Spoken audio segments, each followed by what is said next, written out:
Selamat datang di channel Cerita Cinta. Channelnya cerita cinta romantis.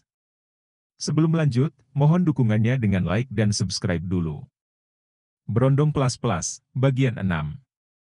Kenapa? Apa kau nggak mau? Tanya Dara.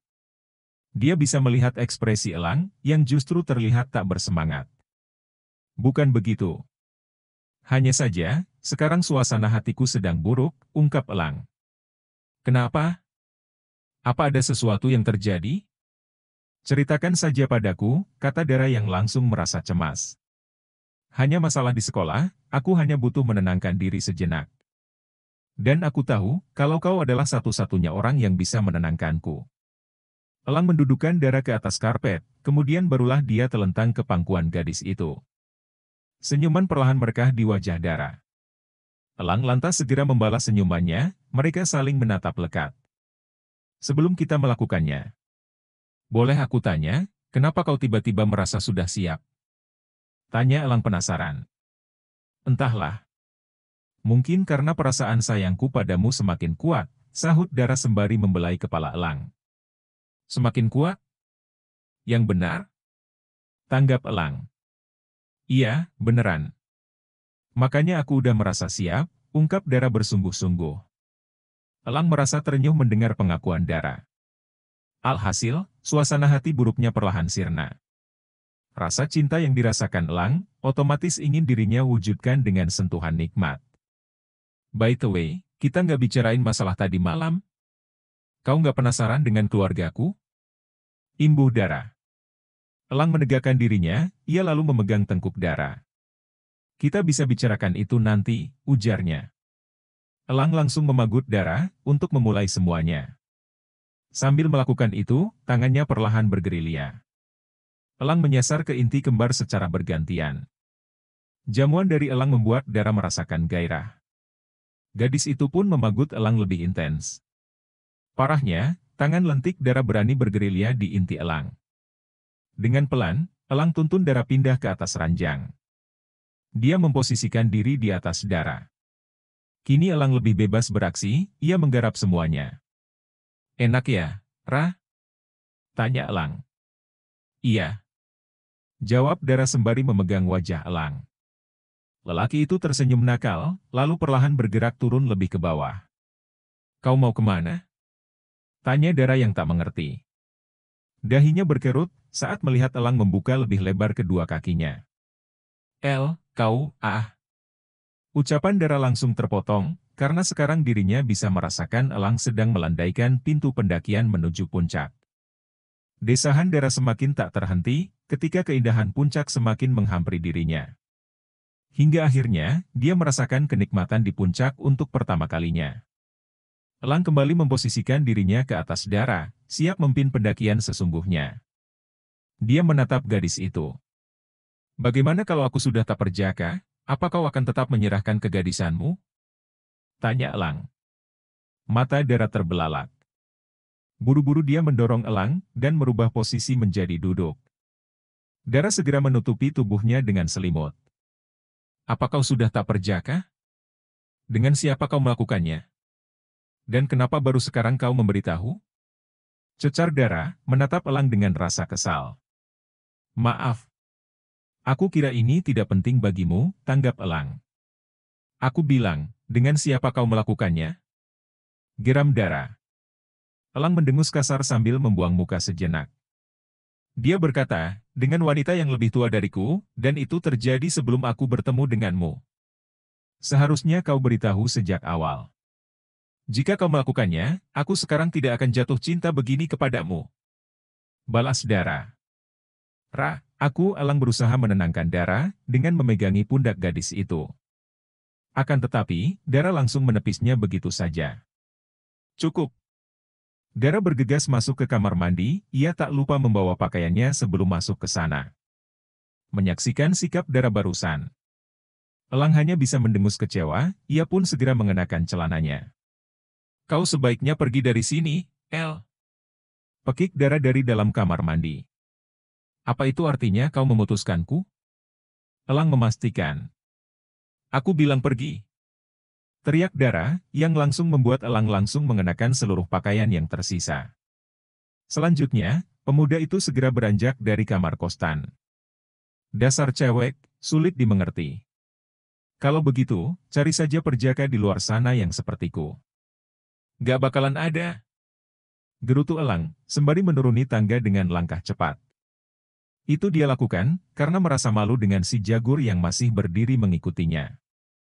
Elang terpaksa pergi ke kamar mandi umum di kosan, untuk menuntaskan masalahnya tersebut. Saat tiba-tiba berbelok, Elang tak sengaja menabrak seorang cewek.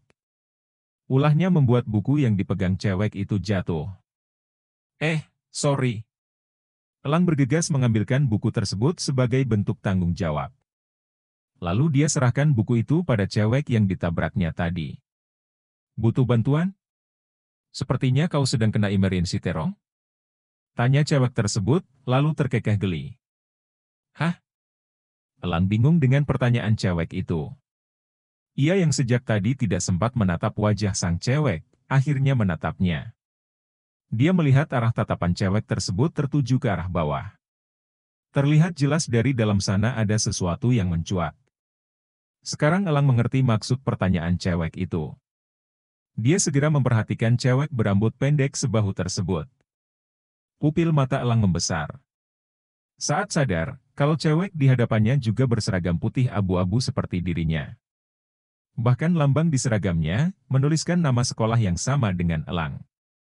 Berani sekali kau, berucap begitu dengan cowok yang gak dikenal. Gak peduli kalau kita berada di sekolah yang sama sekalipun, tukas Elang. Cewek itu tersenyum singkat.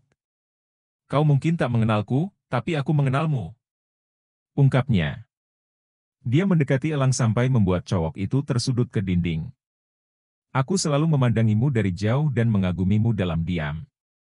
Aku juga tahu, kalau kau sering ke sini hanya untuk menemui pacarmu, ujar cewek tersebut. Ia mendekati telinga Elang dan berbisik, aku tahu banyak tentangmu, El. Perlahan tangan cewek misterius itu meremas gagang pintu. Sial. Elang langsung menarik tangan si cewek berambut pendek sebahu. Dia bawa cewek tersebut masuk ke kamar mandi. Setelah masuk, Elang tak lupa menutup pintu. Dia segera mendorong cewek berambut pendek sebahu itu untuk duduk berlutut di depannya. Namun saat sedang enak-enaknya, si cewek berambut pendek itu berhenti. Namaku Canda. Ungkapnya seraya melepas seluruh pakaiannya. Pantas hidupmu penuh canda, komentar Elang. Dia yang paham mau cewek itu, segera mengajaknya mendaki. Canda mengerang nyaring saat pendakian dimulai. Ia meringiskan wajah, yang menandakan bahwa dirinya kesakitan. Waduh, kau masih gadis? Timpal Elang tak percaya. Mengingat, tadi Canda bersikap seperti cewek nakal. Iya. Teruskan aja, Canda menjawab di sela-sela lenguhannya. Elang sebenarnya merasa bersalah, sudah mengambil kegadisan Canda. Akan tetapi, sepertinya cewek tersebut sangat menginginkan dirinya. Selain itu, Elang juga membutuhkan Canda untuk melampiaskan hasratnya. Lagi pula semuanya sudah terlanjur terjadi. Canda yang tadinya kesakitan, lama-kelamaan mulai merasakan kenikmatan. Hingga dia bisa merasakan sampai di puncak bersamaan dengan Elang. Setelah saling terpuaskan dengan keindahan puncak, Elang dan Canda segera mengenakan pakaian mereka masing-masing. Canda terlihat mengambil buku, yang sebelumnya dia letakkan ke bak mandi. Namun karena ceroboh, buku itu jatuh ke lantai dalam keadaan terbuka. Elang melihat isi buku yang dijatuhkan Canda. Di sana, dia bisa melihat tulisan tangan cewek tersebut. Sontak Elang langsung teringat, dengan surat misterius yang menerornya di sekolah hari ini. Buru-buru Elang rebut buku milik Canda. Kemudian, dia bandingkan tulisan tangan cewek itu dengan surat misterius yang terakhir kali didapatkan dari dalam helm. Kau benar, itu aku, ucap Canda. Dia mengaku lebih dulu, sebelum Elang sempat bertanya padanya. Kenapa kau lakukan itu? Timpal Elang yang merasa tak habis pikir. Canda tersenyum simpul. Karena aku penggemar beratmu, El. Aku bahkan tetap mengagumi, walau sudah mengetahui pekerjaan rahasiamu, ungkapnya. Apa-apaan itu? Elang tergelak. Dia tak percaya kalau dirinya memiliki penggemar. Apalagi sampai ke ranah penggemar berat. Kau tak percaya? Ayo ikut aku. Canda meraih tangan Elang. Dia bawa cowok itu memasuki kamar kostannya. Elang ikut saja. Dia menganggap itu sebagai balasan atas ketersediaan Canda yang mau menjadi pelampiasan hasratnya. Masuklah Elang ke kamar Canda. Atensinya langsung tertuju ke arah dinding yang ada di dekat jendela. Di bagian dinding itu, ada banyak sekali foto Elang yang diambil secara candid, alias tanpa sepengetahuan cowok tersebut. Pupil mata Elang membesar. Dia perlahan mendekati dinding yang dipenuhi berbagai fotonya itu. Di sana Elang bisa menemukan foto saat dirinya makan, belajar, mengendarai motor, bahkan melepas pakaian. Ini. Dari mana kau dapat fotoku tanpa baju ini? Tanya Elang. Oh, itu waktu kau ganti pakaian olahraga, sahut Canda. Mata Elang mendelik, tapi bagaimana kau mengambilnya? Aku selalu mengganti pakaian di tempat tertutup dan tanpa ada orang yang melihat, terutama cewek. Jelasnya. Aku nggak sengaja saat itu. Aku ambil fotonya dari jendela, balas Canda. Apa yang kau lakukan ini namanya pelanggaran privasi. Kau menguntitku. Geram Elang. Sungguh, dia menyesal sekali sudah menyentuh cewek mengerikan seperti Canda. Aku punya sesuatu hal yang lebih besar dari foto-foto itu, El. Canda tampak bersemangat. Namun semangatnya itu justru membuat Elang semakin terancam. Canda mengambil ponselnya, dia mencari sesuatu di sana. Sampai akhirnya, sebuah video dirinya tunjukkan pada Elang. Mata Elang membulat sempurna. Jantungnya mengejut bak tersambar petir di siang bolong. Bagaimana tidak? Video yang diperlihatkan Canda adalah saat Elang bermesraan dengan Bu Fiona. Dan ini tidak satu video saja. Cukup. Elang berusaha mengambil ponsel Canda. Dia ingin langsung melenyapkan semua jejak keburukannya di ponsel tersebut. Buru-buru Elang hapus video yang berkaitan dengan dirinya. Canda tertawa geli melihat kepanikan Elang. Kau tidak perlu repot menghapusnya, karena aku sudah punya banyak duplikatnya di laptop dan harddiskku, ucapnya. Elang dibuat semakin geram. Ia hempaskan ponsel Canda ke ranjang, lalu dirinya pegangi kedua tangan cewek itu. Apa maumu dariku, hah? Timpal Elang. Jadilah milikku. Aku janji akan merahasiakan semua ini, kata Canda. Kau repot-repot melakukan semua ini hanya untuk itu? Menyedihkan sekali, tanggap Elang. Aku miskin, selain itu wajahku tidak secantik Dara ataupun Bu Fiona. Tanpa dua hal itu, aku tak bisa menyentuhmu. Jadi yang hanya bisa aku lakukan adalah mengagumimu dari jauh. Sampai akhirnya, kekaguman itu lama-kelamaan membuatku semakin ingin tahu terus tentangmu. Dan kemarin, aku baru saja kepikiran untuk menerormu dengan surat. Aku tak menyangka semua itu berjalan sangat mulus, Canda bercerita panjang lebar.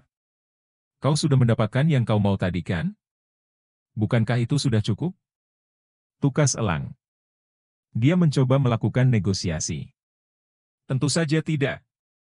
Aku ingin seperti Bu Fiona, memilikimu kapan saja aku mau. Sahut Canda. Elang memutar bola mata kesal, sepertinya dia tak bisa mengajak Canda negosiasi. Aku heran dengan cewek sepertimu, kenapa kau tidak fokus belajar dan menjaga dirimu baik-baik?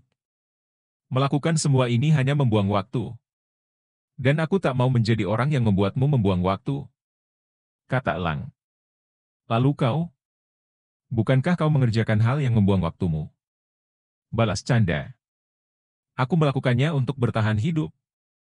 Aku juga melakukannya untuk bertahan hidup. Memilikimu adalah kepuasan tersendiri bagiku, itu membuatku sangat bahagia. Tegas Canda, ia serius dengan perkataannya. Elang menghela nafas panjang, sambil mengusap kepala berulang kali. Ia lalu duduk ke kursi depan meja rias. Elang mengingat dua pelanggan rutin yang harus dirinya layani, yaitu Bu Fiona dan Yolanda. Belum lagi para pelanggan lain, yang akan memesannya di waktu tak menentu. Sekarang dia harus menambahkan Canda ke dalam daftar tersebut. Kau tidak perlu cemas, kau bisa melakukan apapun saat bersamaku dan itu tidak harus kenikmatan. Canda duduk ke sebelah Elang dan berbicara baik-baik. Mata Elang langsung mendelik, benarkah itu? Tanyanya memastikan. Ya, tergantung moodku sih. Kalau aku lagi mau, kau juga harus mau, tanggap Canda. Nih cewek benar-benar sinting. Aku harus cari cara buat nyingkirin dia, batin Elang. Ya sudah kalau begitu. Aku mau pulang, pamit Elang sambil berdiri. Namun tangannya dengan cepat dipegang oleh Canda. Apalagi? Geram Elang. Minta nomormu, kata Canda seraya menyodorkan ponselnya. Ia merekahkan senyuman manis. Dengan terpaksa, Elang memberikan nomornya pada Canda. Setelah itu, barulah dia pergi. Elang melajukan motornya. Di sepanjang perjalanan, dia memikirkan cara untuk lepas dari Canda. Elang akhirnya memilih pergi menemui Rili. Perempuan itu memang sudah seperti keluarga baginya. Rili juga seringkali memberikan solusi atas masalah yang pernah dihadapi Elang. Pintu segera dibuka oleh Rili setelah Elang 3 kali memencet bel. Penampilan perempuan itu tampak acak-acakan, terutama rambutnya. Rili terlihat hanya mengenakan dress malam bertali spaghetti. Sepertinya, dia tak mengenakan apapun dari balik dress itu. Elang bisa melihat jelas si kembar nongol di baliknya. Masuklah, kata Rili. Apa kedatanganku mengganggu? Tanya Elang sambil melangkah masuk. Dia kaget, tatkala melihat Leo ada di apartemen Rili. Cowok itu tampak bergegas mengenakan pakaiannya. Beritahu aku, ada masalah apa lagi kali ini? Tanya Rili sambil duduk ke sofa. Elang segera ikut duduk ke sofa. Ada apa ini? Sepertinya kau tidak akan mengakhiri pekerjaanmu kan, Leo? Tukasnya. Leo terkekeh malu. Hehe. Sepertinya begitu, sahutnya sambil menggaruk kepala yang tak gatal. Elang tersenyum sambil menggelengkan kepala, kemudian perlahan dia lirik Rili. Dirinya tentu tahu apa yang sudah perempuan tersebut lakukan bersama Leo. Kenapa kau menatapku begitu? Kau pun pernah melakukannya dulu, tukas Rili. Benarkah? Leo tampak kaget. Bersambung.